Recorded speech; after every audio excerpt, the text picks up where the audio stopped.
يا أيها النبي الله والكوكب الدري الله يا أيها النبي الله والكوكب الدري أنت إمام الحضرة سلطانها الغيبي.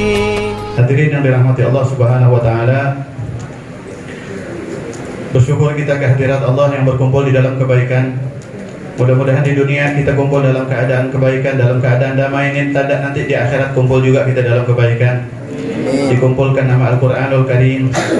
Allah Subhanahu wa taala berfirman, "Summa awrasnal kitaba alladziina istafaina min ibadina faminhum zalimun li nafsihi wa minhum muqtasid wa minhum sabiq bil khairat bi idznillah dzalika huwal fadlul kabir." Kata Allah Subhanahu wa taala, Al-Qur'an adalah warisan dari Allah Subhanahu wa taala.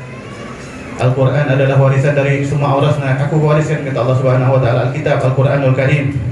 Alladzina istafaina min ibadina, kepada hamba-hamba yang aku pilih menjadi hamba aku, kata Allah Subhanahu wa taala. Hakikat hamba Allah adalah orang yang berpegang terhadap Al-Quran. Mudah-mudahan anak-anak yang hafiz di sini menjadi orang yang berpegang terhadap Al-Quran, yang membawa Al-Quran di dalam hatinya. Dan juga keberhasilan mereka adalah keberhasilan bagi semua donatur, bagi semua orang yang menjadi adal alal khair kafa'ilihi, orang yang mendukung daripada i'anatun ala ta'ah, menolong orang melakukan ketaatan adalah sebuah ketaatan kepada Allah Subhanahu wa taala. Menolong pesantren kita, jangan lagi lembaga yang kita tolong.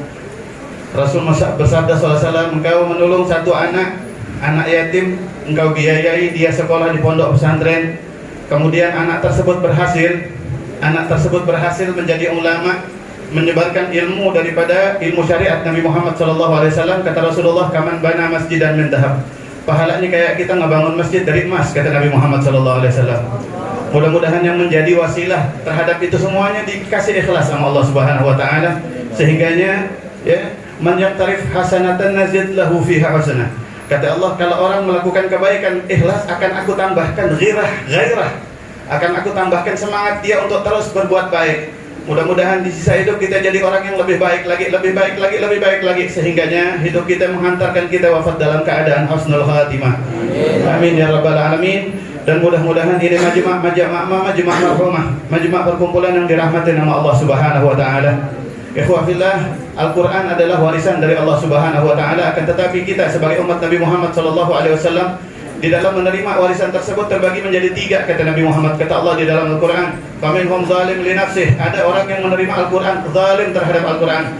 Apa kezaliman dia terhadap Al-Quran? Al-Quran cuma dijadikan pajangan di rumahnya dia.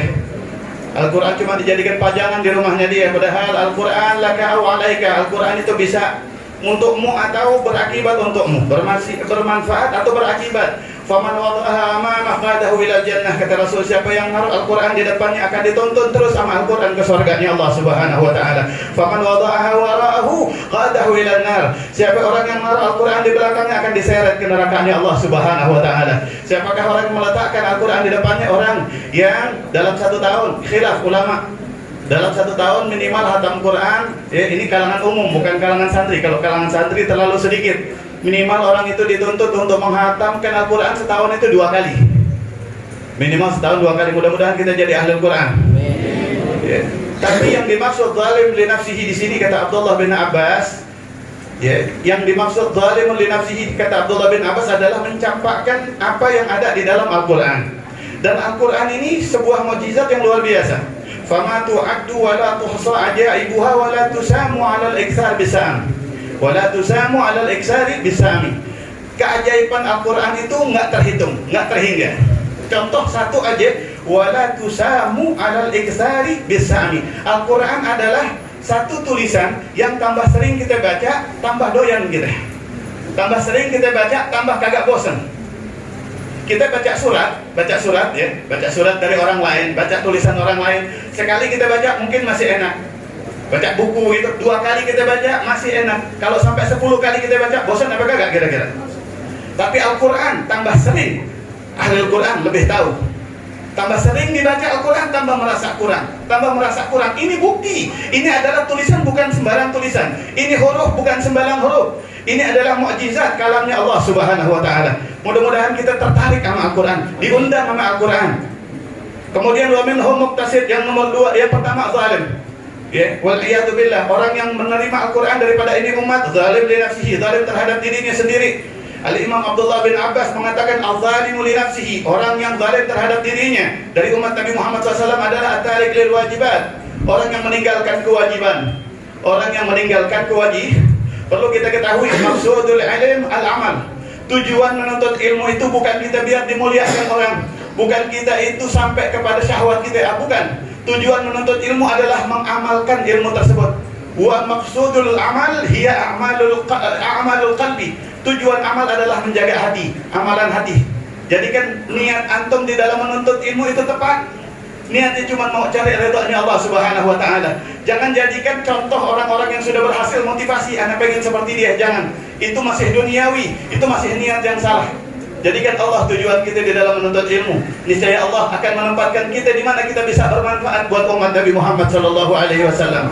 Orang yang zalim li nafsihi, orang yang zalim terhadap dirinya sendiri, atarik lil wajibat, adalah orang yang meninggalkan kewajiban. Meninggalkan salat 5 waktu, ini orang yang zalim sama Al-Qur'an. Meninggalkan puasa di bulan Ramadan, ini orang yang zalim sama Al-Quran. Meninggalkan membayar zakat, inilah orang yang zalim terhadap Al-Quran. Meninggalkan tugas-tugasnya amar ma'ruf nahi munkar, inilah orang yang zalim di dalam Al-Quran. Meninggalkan semua perintah-perintah Allah di dalam Al-Quran, itulah orang yang zalim. Kemudian al-fa'il lil muharramat wal munkarat, gemar untuk menjalankan perkara yang diharamkan Allah, wal manhiyat, perkara yang dilarang sama Allah Subhanahu wa taala, didoyan. Yang dilarang sama Allah, yang diharamkan, yang dimakruhkan, dia doyan. Ini orang yang zalim sama Al-Quran. Zalim sama Al-Quran berarti zalim sama Nabi Muhammad SAW. Zalim juga sama Allah Subhanahu. Zalim sama Allah Subhanahu wa taala. Kemudian yang nomor 2 adalah al-muqtasid. Orang yang muqtasid ini adalah orang yang fa'il wajibat, melengkapi kewajibannya. At-tarik lil manhiyat wal muharramat. Salatnya lengkap, puasanya lengkap, kemudian zakatnya lengkap. Haji ketika mampu dipanggil sama Allah dia berangkat, kemudian meninggalkan perkara-perkara yang diharamkan sama Allah Subhanahu wa taala. Orang